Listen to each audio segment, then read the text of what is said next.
Binabanatan ako ng mga media. Ganun ho ba? So sa kanilang pagtatakip sa katotohanan, yung sinabi ko ng marami sa inyo ay bayaran, binubugbog nila ako ngayon. Ito ang ginagamit nila, imbes na pagtakpa, imbes na yung katwiran ay lumitaw, ginagamit nilang pagtatakip ito. Opo. Basahin mo ngayon yung dalawang malalapad na dyaryo dyan. Ang tanging ginawa nila, yung litrato ng session hall na nandun nakaupo, yung 18 Marines, yun lang, nilitrato lang. Pero yung sinabi ng lahat ng mga nandoon na mga Marines at saka mga sundalo, kahit isa walang... Yun po ba ay hindi pagtatakip ng katotohanan? Tingnan mo yung dalawang dyaryo ngayon. Yun ang headline, yung litrato lang.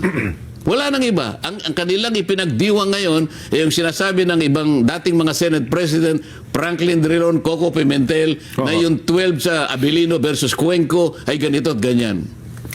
Actually, sana mga tatanong ko sana sa inyo, Sen, ano ha? Pero nabanggit nyo na rin po naman. Hindi po akong original na nagsabi ng marami sa inyo ay nababayaran. Gusto kong ipakita. Pwede mo masinag ng ano ito na...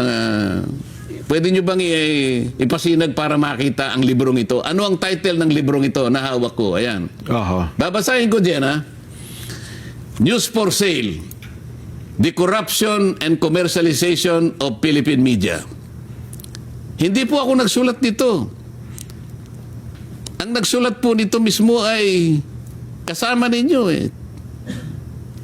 Ayoko na po magbanggit ng mga pangalan. Babanggitin ko na lang po ang ilan sa mga sinabi nila.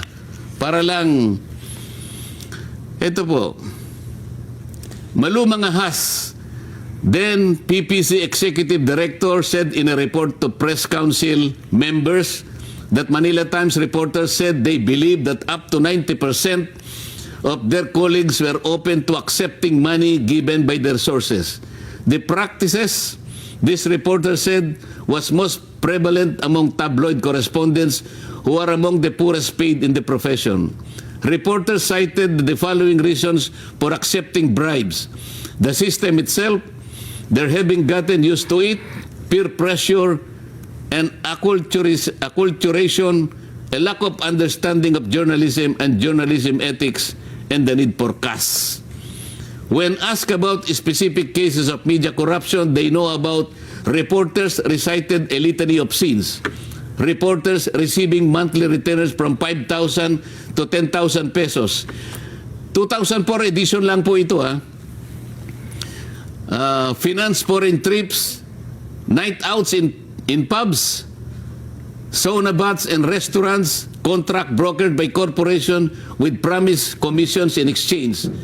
5 to 6 figure sums paid for various services, even ₱1 million fee, good for 2 years for a group of reporters tasked to set up a consultancy agency by their sources. Napakarami pong gusto kong basahin dito, Hindi po ako nagpasimula nito.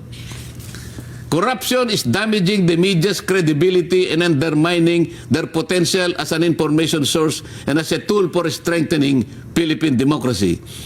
The excesses committed by corrupt journalists have eroded the goodwill that the media should otherwise be enjoying because their role in chronicling and making sense of important events in the nation's turbulent history. Instead, corruption is fanning popular skepticism and cynicism about journalism. Many citizens now think that media are grasping and greedy lot, as corrupt as the politicians they report about. Ang dami nito dyan.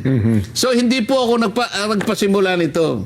Ngayon po ay makikita natin ang manifestation as ebidensya. Kagaya na binanggit ko kanina. Habang kami nagsesesyon kahapon, binanggit ni Alan Peter, Senate President, ang iba't ibang mga banners ng mga periodiko, iba't iba. Pero hindi man lang sinabi nila na si Alan Peter Cayetano ay siya pa rin ang nananatiling Senate President. Ang ibinubunyag nila ay yung takeover nila. Nabase na rin doon sa ginagawang pagsusuporta ng mga kapanalig nilang mga judges, mga ex-magistrate ng Korte Suprema, mga ex-Senate President, pati yung Integrated Bar of the Philippines.